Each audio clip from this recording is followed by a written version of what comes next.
রুটি, পরোটা, লুচি যেটাই বলো না কেন কাবুলি চানা এভাবে রান্না করলে একটু বেশি করেই বানাতে হয়। বাড়ির সবাই খেয়ে এত বেশি প্রশংসা করে যে কয়েকদিন পর পরই এই কাবুলি চানা রান্না করতে হয়। আজকে তোমাদের সঙ্গে দারুণ সুস্বাদু কাবুলি চানার একটা রেসিপি শেয়ার করব। তো কাবুলি চানা পরিমাণ মতো নিয়ে ভিজিয়ে রেখে দিয়েছিলাম 3 ঘন্টার জন্য। আর কাবুলি চানাগুলো ফুলে ডাবল হয়ে গেছে। 2-3 বার জল পাল্টে ধুয়ে নেওয়ার পর কাবুলি চানাগুলো জল ঝরিয়ে একটি কড়াইয়ের মধ্যে নিয়ে নিতে হবে। এখন এই কড়াইয়ের মধ্যে 2টি পেঁয়াজ, একটি টমেটো, একটি রসুন, আদা কুচি আর 5টি মতো লঙ্কা দিয়ে দিতে হবে। যেই কাপের মাপ করে কাবুলি চানা ভিজিয়ে রেখেছিলাম, মানে 1 কাপ কাবুলি চানা নিয়েছিলাম, এখন 3 কাপ মতো জল দিয়ে দিয়েছি। এবার এর মধ্যে দিয়ে দিতে হবে হাফ চামচের একটু কম বেকিং সোডা বা খাবার সোডা। ভালো করে মিশিয়ে নেওয়ার পর কড়াইটি এখন চুলোর মধ্যে বসিয়ে দিতে হবে। খাবার সোডা দেওয়ার কারণে মাত্র 15 মিনিটে খুব সুন্দরভাবে কাবুলি চানাগুলো সেদ্ধ হয়ে যাবে।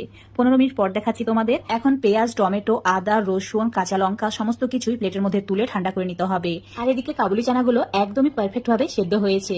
দেখতেই পাচ্ছ প্রত্যেকটি কাবুলি চানা গোটা হয়ে আছে, গলে যায়নি। আর আঙুল এভাবে চাপ দিলে একদম গলে যায়। তো এখন চুলো থেকে নামিয়ে রেখে দিচ্ছি। আর এদিকে মিক্সচার জারের মধ্যে টমেটো, পেঁয়াজ, কাঁচা লঙ্কা, রসুন গুলো নিয়ে নিয়েছি। রসুনের কোয়াগুলোকে ঠিক এইভাবে বের করে নিতে হবে, একটু চাপ দিলে খুব সহজে বেরিয়ে আসে। এবারে মিক্সচার জারের মধ্যে সেদ্ধ চানা 2 চামচ মতো দিয়ে দিতে হবে। এখন একদম মসৃণ করে সমস্ত কিছু পেস্ট করে নিতে হবে, ঠিক এইরকম। এইভাবে চানা পেস্ট করে দেওয়ার কারণে রেসিপিটা আরো বেশি টেস্টি হবে, দেখতেও লোভনীয় হবে। এখন চুলোর উপর একটা ফ্রাইং প্যান নিয়ে নিতে হবে। চুলোর ফ্লেমটা মিডিয়ামে রেখে 3 চামচ মতো তেল অ্যাড করে দিতে হবে। তেল গরম হয়ে গেলেই দিতে হবে সামান্য পরিমাণে গোটা জিরে, আর দিতে হবে একটি দারচিনির টুকরো, 4টি এলাচ, 4টি লবঙ্গ, কয়েকটি ছাগল মরিচ। এখন সমস্ত কিছু হালকা লালচে করে ভেজে নিতে হবে। তো মিডিয়াম ফ্লেমে 10 সেকেন্ড মতো ভেজে নিয়েছি। এবার এর মধ্যে যে পেস্টটা বানিয়ে রেখেছি সেটা অ্যাড করে দিতে হবে। এখন চুলোর ফ্লেম মিডিয়ামে রেখে এই মশলা তেল ছাড়া পর্যন্ত কষিয়ে নিতে হবে। দেখতেই পাচ্ছ তেল ছেড়ে দিয়েছে।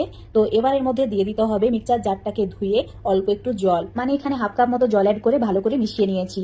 এবার দিয়ে দিচ্ছি হাফ চামচ হলুদ গুঁড়ো, হাফ চামচের একটু বেশি লঙ্কার গুঁড়ো, ঝাল লাল লঙ্কার গুঁড়ো অ্যাড করেছি, তার সঙ্গে ধনের গুঁড়ো, জিরের গুঁড়ো আর স্বাদ মতো নুন, আর হাফ চামচ মতো চিনি। অবশ্যই চিনিটা অ্যাড করবে, চিনি দেওয়ার কারণে এটা খেতে অনেক ভালো লাগবে।